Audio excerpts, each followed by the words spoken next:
I am the owner and co-founder of Rose Café. So Rose Café is a reading cafe that we're bringing to the south side of Chicago, more specifically the 60628 area code, Roseland, which is the community that I grew up in, the community that I teach in, and the community that needs books. We started Rose Cafe during the pandemic when we were trying to figure out what we needed to bring into the community. And we have a lot of things going on, but one thing that we do not have is no access to literacy. So Rebecca had kind of honed in on this idea that it's a book desert in the community, and we've been running with that ever since. But I think we're cutting the book desert in the community because we have done a lot of things that has given the kids around here access to good quality books. I think Rebecca would like to kind of talk about some of the things we've done. Hi, everyone. My name is Rebecca. I am the co-founder and creative director at Rose Café. And like Aisha said, a lot of what we do is working towards cutting the book desert in the Roseland neighborhood. And since we started last summer, we've given out 8,000 books to the neighborhood. We just have drives where we just stay on the corner and stop traffic and put books in people's cars. But like Aisha said, they're not just any books. We go through all of them and make sure that they're intentional, representative, and make sure they're books that people, adults and children, actually want to read, because Aisha always says we want to model the behavior we want to see in the neighborhood. So we think if, a kid sees their parent or somebody they love, older person reading, that might encourage them to want to read as well. So they're not just books for kids, we give books for everyone. And we also host a lot of events. We've done yoga in the park. We had this picture from here is from a Juneteenth march that we had, a March for Peace. And we host talks like this. And another thing that we do is we have farmers markets every Saturday, and that's how we initially met John. So if you wouldn't mind introducing yourself. Hi, I'm Jonathan Eig, and I am the author of the Ali book that we're going to talk about tonight, and 4 other books. And yeah, I met Rebecca and Aisha at the farmers market in the South Loop, and they were selling my book, and I was very excited to see it on the stand there, along with all the other great books they were selling. And then they told me about what they were doing, and I was excited and eager to help. So I'm glad to be with you guys tonight. We also just want to mention before we get started that to the people in the audience, feel free to write in questions as we go, and we can try to see if there's time at the end to answer those or ask those questions. Okay, you ready? Ready. So our first question is just how did you become interested in becoming a writer? Oh man, in school I always liked writing, even from a young age. Definitely liked it a lot more than math. So I gravitated toward that. I liked being able to tell stories. I was kind of shy, and I liked the idea that I could express myself quietly on the page and have some time to think about the words and how they would sound. And then by the time I was in junior high, I was working for my school newspaper and editing the school newspaper in junior high and high school. And I've just been basically doing the same thing ever since I was, 15 years old. I've been doing interviews, taking notes, and writing stories. And I feel really lucky that I get to do that, that I found something that I would do for free, and I actually get paid to do it. And that makes me think about when I kind of Googled you to see some of your other works, and it seemed like you were specific about the people you wrote about, like Al Capone. You had something about birth control. And so I'm talking to Rebecca, how do he pick these people? What is the motivation behind all that you choose? And I was wondering if you could talk to our guests about how do you select the people that you want to write about? That's a great question, and it's really tricky. I think picking the right subject is 90% of the key to success, because if you pick a boring subject, no matter how well you do it, no one's going to want to read it. Okay. And it's a little bit like starting a business, which you guys can relate to. You have to think about, whether there's a need for this. Have there been other books on this subject? Do I have something new to say? Do I have something to offer the public that will be interesting, that they will want to buy? And also, finally, am I interested in it? Am I passionate about it? Because I'm going to spend sometimes, 4 or 5 years on one story. And if that story starts to get boring for you, or if you end up hating the person you're writing about after a few years, your life is going to be pretty miserable. So it's really important to try to choose subjects that you're passionate about. And in all of these cases, maybe not, Capone, I wouldn't say I'm a huge fan of Capone's, but I was fascinated by that guy. And I was certainly, very passionate about the other subjects that I've written about, all of them. I'm sorry, Rebecca, you said 5 years, and just because we kind of got like questions like in a systematic way, but when you said 5 years, I'm wondering, have you been working on this book that long? Well, the Ali book took me about 4.5 years.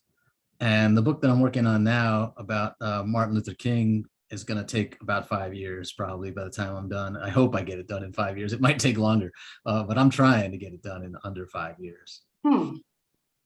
So it's, I work alone. I have to do I do all my own research. I do all my own interviews, and then just writing it. Think how long it would take you just to type, the book of 600 pages, right? But then you have to write it. It takes a long time. Because this is a big book. A big book, I know.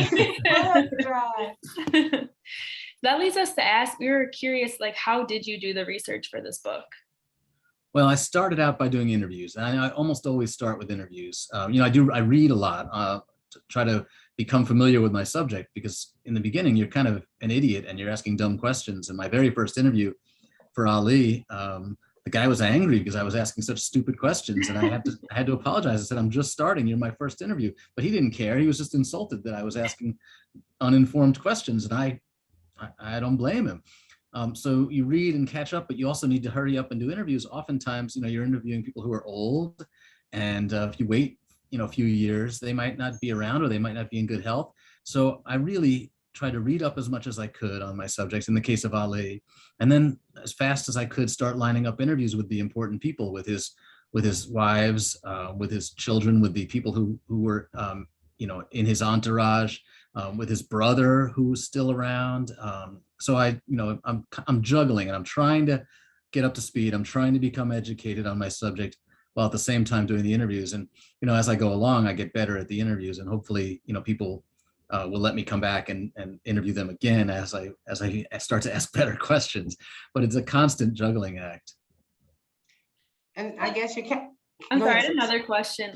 So you had mentioned the need for a book. Was there not previously a biography out about Muhammad Ali? Yeah, that's the thing that blew me away when it occurred to me. There had never been a complete biography of Ali. There was one book that was an oral history, so it was just a collection of interviews about Ali strung together in chronological order, but it was not a straight biography, and it was written by somebody who was working with Ali, was paid by Ali, and Ali was allowed to say what went in the book and what didn't go in the book. So it wasn't a serious or really historical account, and it was also about 20 years old at that point. So this was perfect, because Ali had started his career 50 years ago. He joined the Nation of Islam 50 years ago.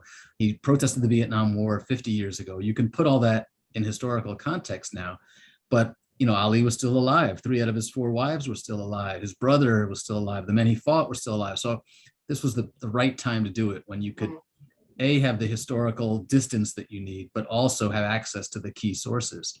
And it hadn't been done. So I was really blown away, and I felt so lucky. I kept kind of looking around, like, somebody else working on this? Right. Am I really going to get to do this before anybody else does it? Am I going to be the guy to write the first big biography of Ali? Like, how lucky is that? I was so psyched. I didn't know that this was the first official biography neither. So you kind of talk a little bit about like doing the interviews. Can you talk about like how you did your research? Was there anything outside of interviews that you did to contribute to the book? Yeah, in addition to the interviews, you try to find documents that are primary sources. They teach you in high school about the difference between primary sources and secondary sources, right? You want firsthand accounts. So did Ali leave behind any letters? Did his wife keep a diary? Did anybody close to Ali keep a diary? Who else, was there that I can talk to? So that's a big part of it too. And then going back and finding the people who covered the sports at the time, covered Ali at the time. I was really lucky, just for an example, one of the things I've learned gradually, it took me a while to figure this out, but if you find a reporter who did a great story about your subject, check to see if their notes are available. Often they'll take their, like when they get old or when they die, they'll leave their notes and all their papers to a college or to a library. So I was able to find this guy who had written one of the very first books about Ali. It came out in like early 60s. And he had tapes of all of his interviews with Ali, probably like 25, 30 hours of tapes. He just left the tape recorder running, even when they were just like hanging around the house watching TV. So it was like being in the room with Ali. And these tapes were sitting at a library in the state of Washington, and I paid to have them all digitized so I could listen to it. And that's primary source material. That's, Ali is sitting in the living room watching TV when Walter Cronkite announces that Ali has been drafted. I've got, this guy had it on tape. So stuff like that is just, gold to someone like me. Okay, so now we really got to read the book. You haven't read the book yet? Come on, Aisha. Because we want to, but when we read so many, we're like, oh, it's so big, it's just so bubble, right? But now when you're saying all of this, it's like you got to. Well, we also found, like, when we were researching the book, that a lot of the comments were, and it kind of relates to what you were saying earlier, that the other story had been information from Muhammad Ali himself and painting him in a certain light, that in your book you chose to also include a lot of things that weren't necessarily positive about him. And I was wondering why you chose to include that as well, like his extramarital affairs, for example. Yeah, that's a big area of interest and a big flaw of his. And I talked to Ali's family about this. I at one point they asked me if I wanted to do this as an authorized biography, and that would mean that they'd have permission to say what went in and what didn't go in. And I said, I won't do it. I want to be able to tell the truth without any limits on me. But B, I think it's important that Ali get treated like an important historical figure. And that means you have to accept that he wasn't perfect. If you want readers to believe the good stuff, you've got to show them the bad stuff too, or else they're not going to trust you as the storyteller. And I think, Ali needed that kind of a, serious biography. Any important historical figure needs that. And if you sugarcoat it, it's just not going to, the readers aren't going to trust you. And they're not going to believe, and also, they're not going to be able to relate. If you make these people, these heroes into saints, then nobody can be as good as Ali. Nobody can stand up for what they believe in. You have to be perfect, and none of us are perfect. So I think by showing that, Ali wasn't perfect, you make him more relatable. So as you did your research and talked to these people and find all of these ways to get information about Muhammad, did you have any information that surprised you? Based off knowing this was 50 years ago, we all know Muhammad Ali and, about him. But what surprised you that you found out? Well, there were so many things that surprised me. First of all, I was surprised to learn that he was dyslexic. And that was a big part of why he did so poorly in school and why he failed his first IQ test for the Army. But it also might have helped him as a boxer, because people who are dyslexic often have heightened abilities in other areas. They are, their reflexes are often better, or their artistic abilities are greater. So that was really interesting to me. But also I was just amazed to see that Ali, like almost from infancy, was just desperate for attention. He just always needed to have eyes on him. He always needed to be the center, have the spotlight on him. And that was just, really fascinating to me, because it's very hard to be popular and to be a rebel. And Ali wanted both. He wanted to be a rebel and he wanted to be loved. And to me, that conflict is what made him so interesting. Switching gears a little bit, we were wondering if you could talk about the importance of Chicago to Muhammad Ali and his time here. We had a few pictures right when the documentary came out. There are a few articles that came out of pictures of him in Chicago. This one on the right was by our friend Lee Bay.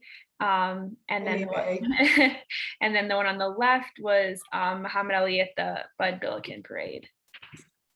Yeah, Chicago plays a huge role in Ali's life. When he's in high school, he grew up in Louisville, and he started boxing as an amateur. He came to Chicago a couple times to fight in Golden Gloves tournaments. And that's where he first became aware of the Nation of Islam and Elijah Muhammad. And that changed his life. That gave him, a guiding principle that, he didn't have to accept racism as he found it. He also didn't have to join the mainstream civil rights movement. There was this third way. Elijah Muhammad talked about Black separatism, that, you could make your own way, you could make your own business. Eventually they wanted to, form their own country. They did not need to integrate. They did not need the support of the white community to find their own way and to establish their own power. And that really appealed to Ali. And then, once he became interested in the Nation of Islam, he met a woman here in Chicago and ended up moving here and living on the South Side in Hyde Park. Well, first in South Jeffrey, and then in Hyde Park. And, he's really, his key years from mid 60s to mid 70s, he lived in Chicago, and it was a big part of his development. I think, Louisville is his home, but Chicago is his second home for sure. Yeah. Okay, so are we going into the clips now? Mm-hmm. We have our first clip that we want to let the audience see, and then we're going to ask you some questions about the clip and how it can tie into the documentary that you produced. But before we do that, we just wanted to ask if you could talk to us a little bit about how the documentary was made and what your role was in creation. Sure. I knew Ken Burns and his team, his daughter Sarah, and Dave McMahon, who made several films along with Ken, and I had worked with them on a film about Jackie Robinson. I worked with them on a film about Prohibition. So as I was working on the Ali book, I said, you guys should do Muhammad Ali. And I started sending them some passages from my book. I started sending them transcripts of interviews that I was doing, and suggesting that they think about starting to interview some of the same people I was interviewing. And they liked the idea, and they went for it. So we started, I went with them to do some of the interviews, and let them read my book before it was published, so they could start to get a sense for the arc of his life. And I became a consulting producer on the film, and really was thrilled to help really every step of the way. They let me in the editing room a little bit. It was great to see how they do this. They're so good at what they do. And I was a little jealous because, making a movie in some ways is more exciting than a book. You get to add music, you get to have action, you can see the punches landing, right? Like, it's so hard. It's so much more exciting than a book in a lot of ways. But at times I kind of wished I knew how to do it. Books are always better than the movie. Books are always better. You got to read the book first. I'm going to read it. All right. I'm going to read it before 2022, I promise. All right. So here is the first clip from the documentary. Cassius Clay had a hard time paying attention. He struggled with his classes. He struggled to read. He struggled with math. He was most certainly dyslexic. He found, like a lot of people who have trouble in school, that he had to compensate. And like being the class clown was the way he did that. He would carry a purse to school. He wore lipstick one day to get laughs. He was willing to do things that boys in the 1950s didn't often do. Even as a young man, people just loved to be around him. He made them feel good about themselves. So, John, as you know, I am a sped teacher. So, and a lot of this speaks to some of the children that I serve. But Muhammad Ali had dyslexia, was the class clown, but still became successful, became an activist, independent, right? How much of his struggle do you think contribute to his success? Like, did the struggle in the classroom pave a way for him to get into what he's doing as far as boxing, even being an activist? Yeah. Is there a connection between the two? I think there definitely is. And, for a lot of kids who struggle in school, it can just turn you negative. You can start to give up on yourself after a while.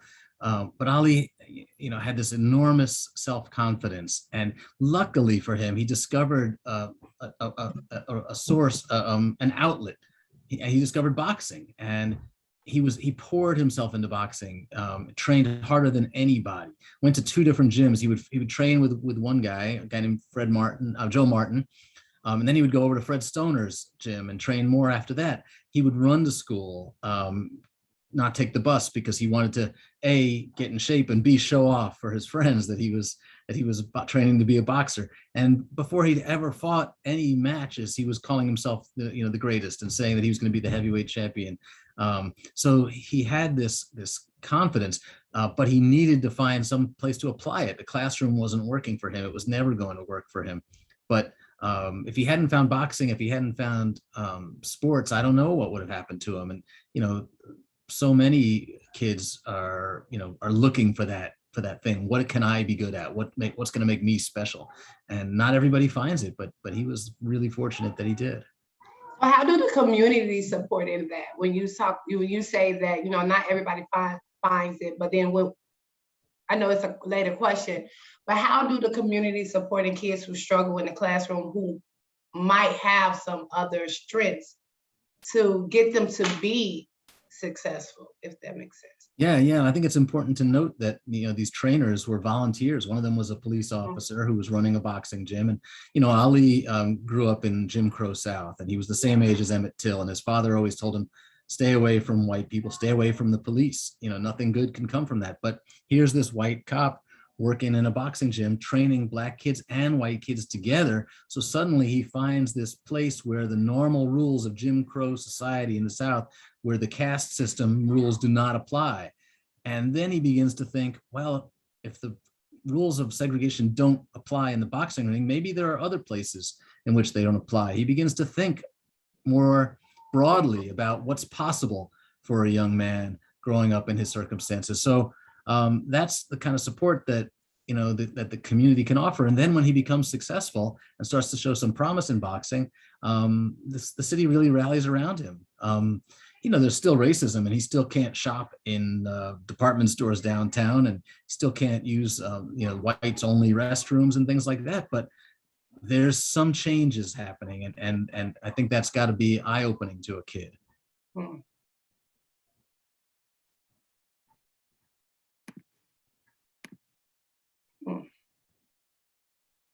Aisha, did you want to still show the rest of this clip or go to the next one? You want to finish so you can, for the end of it? One day in October of 1954, 12-year-old Cassius rode his bicycle into downtown Louisville while Rudy sat on the handlebars. It began to rain, and the boys took cover in the Columbia Auditorium, where a home appliance show was underway. After the rain stopped, they emerged to find that the bicycle was gone. He had a brand new Schwinn, a beautiful red bicycle that he shared with his brother. And he went running around looking for his bicycle and then ran back into the community center asking for help. Someone told him there was a police officer in the basement. He went down, and the cop in the basement was this Joe Martin, who was running a little boxing school. Cassius told the story years later that for a minute he forgot about his bike, because the sight of this boxing gym, the smell of the leather and the sweat, and the excitement, the action of boys in a ring hitting each other, black and white together. And he, reported to Clive, and I'm going to get the guy, and I'm going to, kill him. Joe Martin said, well, do you know how to fight? Fight. And that was the beginning.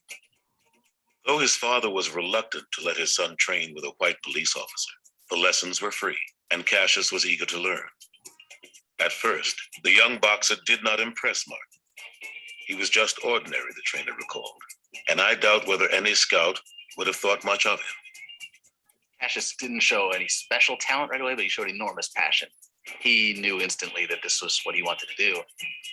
Boxing was perfect for him because it's just two guys in the ring, and your eye is always going to be drawn naturally to the one who's doing the most moving, who's doing the most punching, who's moving the fastest. And that was him, and he knew that he could get the most attention that way. Just 6 weeks after he walked into Joe Martin's gym, Cassius Clay had his first amateur fight. I, at that time, was putting on a local television show here in Louisville, and I had amateur bouts every Saturday afternoon. First bout I put him in, he weighed 87 pounds. After defeating 14-year-old Ronnie O'Keefe in a split decision, Clay immediately announced to everyone that one day he would be called the greatest of all time. I just thought that was so interesting. I never heard that about how he first started boxing. And I wondered if, I mean, I guess you answered this a little bit before, but was that intentionally integrated? And like, did he ever like talk about that experience later in his career or look back on that at all? I don't think he ever reflected on the importance of the fact that that boxing gym was integrated. And it was unusual at the time that a white police officer would be running an integrated boxing gym. It's a testament to probably just that one cop who was open-minded.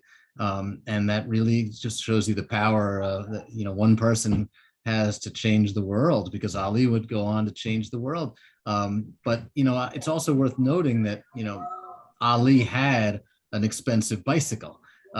He came from a working class family with two working parents, and he had some advantages that a lot of other, boxers in particular didn't have. Boxing tended to be a sport that attracted the poorest of the poor. So Ali, had a pretty decent. His father was a drinker, and his father was abusive at times, but he had a pretty strong support system behind him at home as well. It wasn't just Joe Martin doing this for him. Mm. Mm. We have another clip here. Maybe. I'm overconfident. I'm gunning for Floyd Patterson and Sonny Liston. If they get in my way, I will annihilate them also. So there's this sort of mainstream sensibility about how a man should conduct himself in public, which is based purely on the sort of white male logic. Cassius Clay is one of the first people to come along in public and say, I'm not going to follow those rules. I'm going to say and do what I choose. It's about independence. In early June 1962, Abdul Rahman invited Cassius and his brother Rudy to a Nation of Islam rally in Detroit later that month. Though publicly associating with the sect could harm Clay's chances of getting a title fight, the brothers said yes. Clay was in Louisville. His car was in Miami. So I drove his car from Miami to Louisville to pick him up, and we drove from there on into Detroit to hear the lecture at the Honorable Elijah Muhammad. Before the rally, the three visited the luncheonette next door to Mosque Number 1, where they met a well-known minister from New York who was in town to deliver opening remarks at the rally. His name was Malcolm X. Clay approached him, enthusiastically offered his hand, and introduced himself. When Malcolm met Cassius Clay, he'd never heard of him, was not much of a boxing fan. The Nation of Islam discouraged its members from participating in sport and entertainment. They didn't think it was serious enough. It was seen as distraction. So he didn't recognize Cassius Clay. After a brief chat, Malcolm returned to preparing for his address. But the young fighter had left an impression. Clay had a contagious quality, Malcolm later recalled. He was clean-cut and down to earth. They quickly developed a friendship and a bond, and Malcolm became a very important teacher for Cassius, teaching him about the Nation of Islam and about what their religion meant. They became good friends.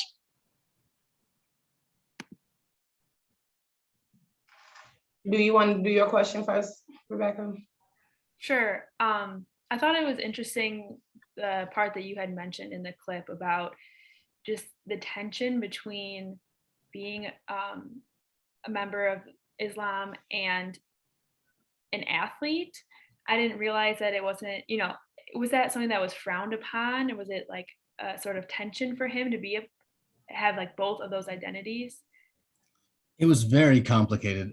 First of all, Elijah Muhammad and the Nation of Islam did not think sports were appropriate for members of the Nation of Islam. So Elijah Muhammad did not publicize the fact that Ali was joining, in part because he didn't want to publicize the athletic.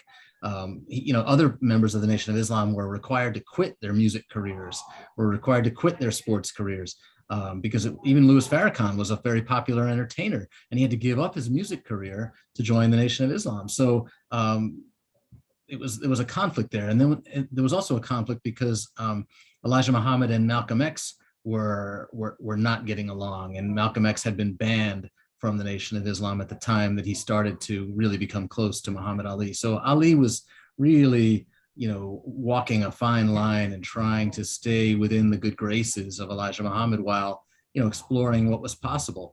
And it really wasn't clear how all this was going to work out. It was fairly dangerous. He's trying to become heavyweight champion of the world. He's preparing to fight Sonny Liston. At the same time, he knows his career could be really jeopardized if it comes out that he's a member of the Nation of Islam, because it was considered a terrorist organization by white America, by the American government, and by much of the media. So it was something that could really destroy his career, and he had to decide how strongly he believed and what he was willing to sacrifice for his beliefs. And he ended up taking that risk, and after he beat Sonny Liston, announcing that he was a member of the Nation of Islam, and he didn't care what people thought about it. He was going to do what he wanted to do. He was going to say what he wanted to say, and you don't control me.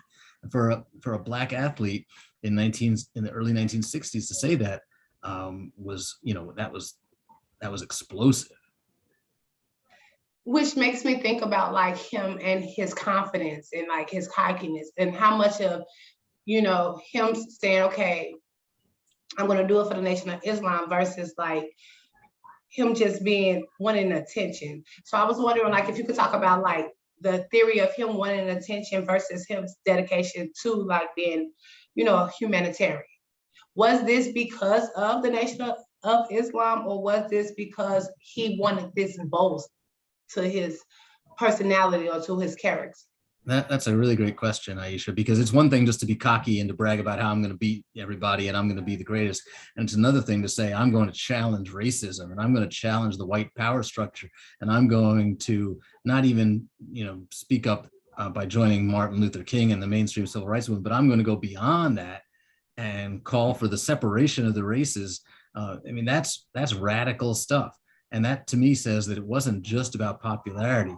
He had some very strong convictions, and I think the Nation of Islam helped him channel that.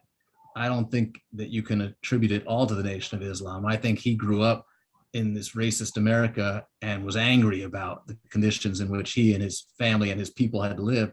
And when he got power, when he got fame, he realized he had a chance to speak out on it. And, a lot of athletes wouldn't do that. They would just, go along and get along and take the money they could make. But he decided that, he was going to stand up for what he believed in. And that's where his true that's why we're talking about him tonight, because that's where his real greatness comes from. So interesting. I'm overconfident. I'm gunning for Floyd Patterson. This one's the last clip. We were unified. We stood behind him. We wished him success, but there was nothing that we could say formally that was going to mitigate what he had to go through. I'm not worried about Muhammad Ali, Bill Russell said. He is better equipped than anyone I know to withstand the trials in store for him. What I'm worried about is the rest of us. All the light in the room focused on him, it seemed. He kind of attracted light. That was who he was. And I saw in Muhammad Ali's character the willingness to take on the burdens of all Black Americans in confronting the racism that we all have to deal with. He was willing to take that on. And I wanted to support him in.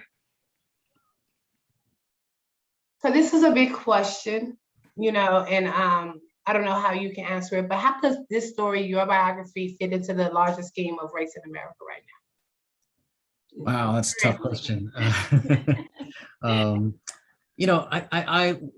was writing this book as these instances of police brutality were rocking the country, and as Black Lives Matter was really growing in influence and in power, and that was with me every day when I was writing this story, and to see that that Ali's complaints about American racism were still true today in so many respects really made me feel like this this book had would speak to people today in a really important way, and that Ali's whole life is about race. And I often think with every book that I write, there's you have to know your theme, you have to know what this is about, and often you need to really be able to boil it down to one word.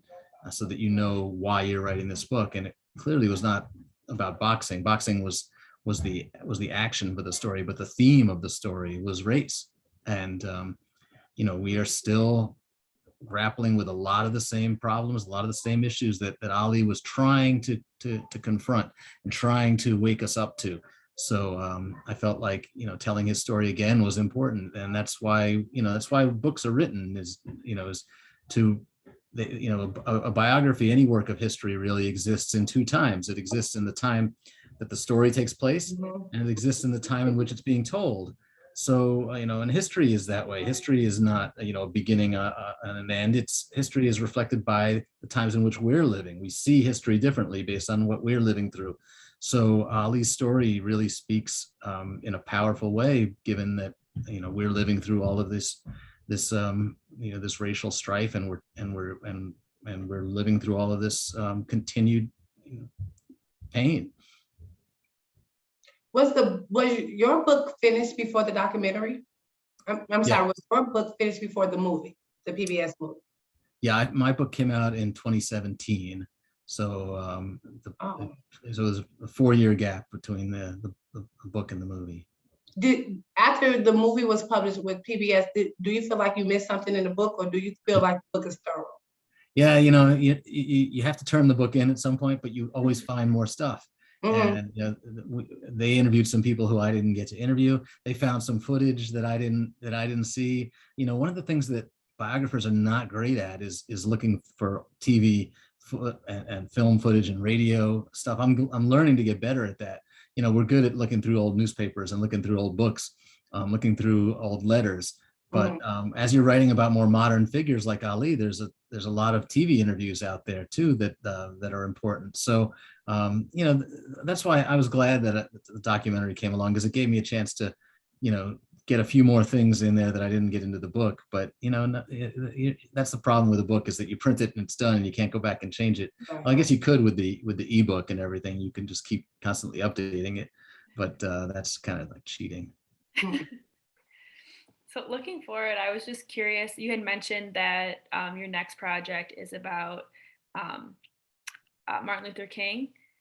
And, from what we were talking about previously, what it made you decide that? Because there are already biographies on him, no? Yeah, you can see some of them on the shelf behind me. But what happened was I was researching the meeting between Ali and King, and I went to get the King biographies and to see what they said about that meeting. And I realized that there hadn't been a King biography in 35 years.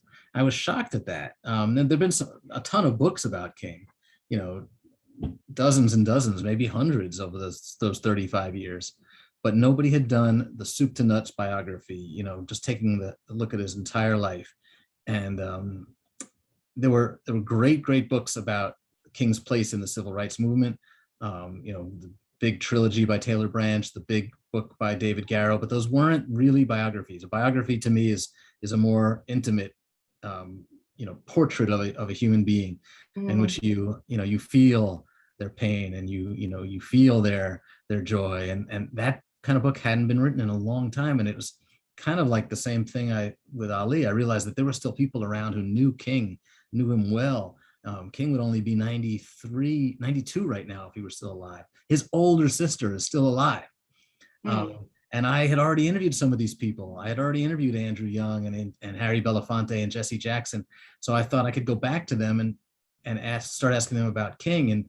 And, the clock was ticking, because these guys are all in their 80s and 90s, that, it had to be done fast. And I just think, he may be the greatest American who ever lived. We could debate that all day long, but to me, he may be. And the fact that there needs to be a biography of King at least every 10 years, every generation for sure. And the fact that there hadn't been one in 35 years just really shocked me. And I wrestled with whether I could do it or whether I should do it. And I just felt like I had to do it. And it was just too important to not do it. That's awesome. I look forward to that. Yes, we do, because we would love to indulge in this conversation again, as far as the book that you have, and just continue with this partnership, because the whole point of Rose Café is to highlight authors and like make reading cool again and give put books in people's hands again like it was a long time ago.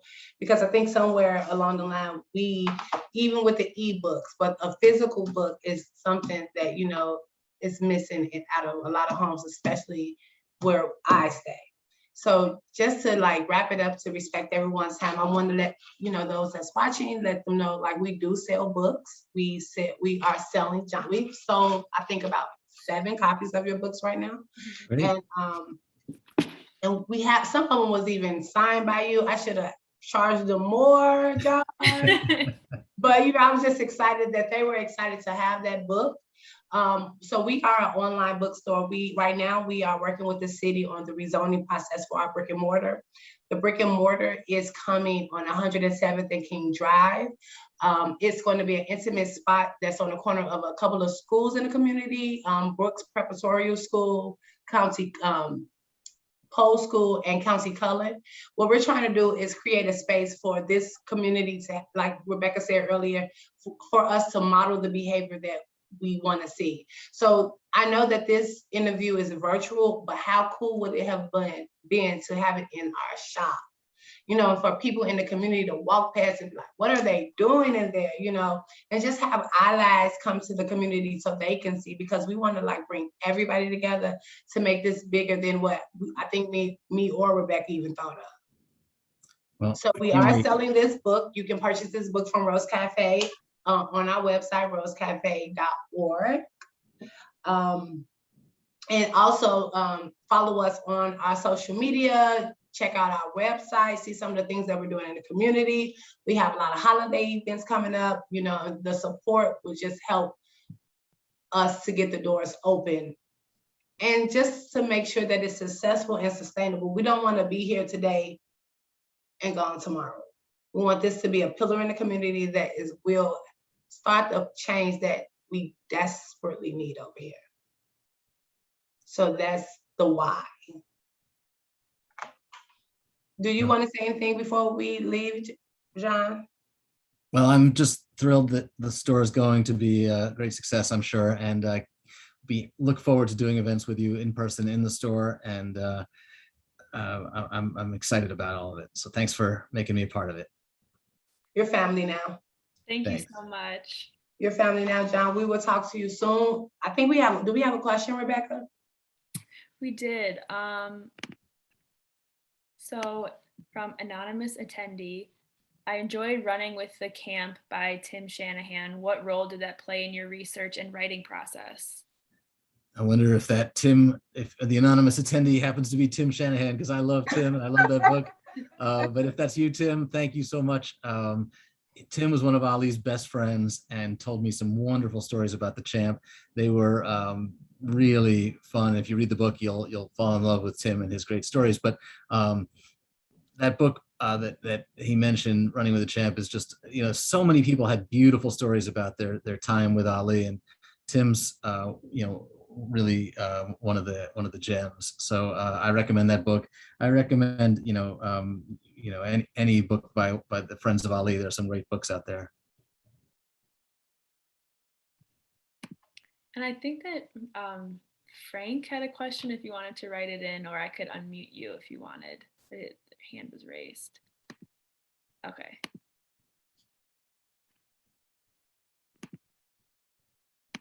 Hi, everybody. I was just wondering where the bookstore was, but you did say where it was going to be, Ms. Well. And also, when we were looking at the very first screenshots of Ali, he looked like he was about a foot taller than all of his classmates. Was he really a taller young man?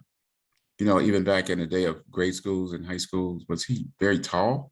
You know, it's a good question, because he does tower over those other kids in high school.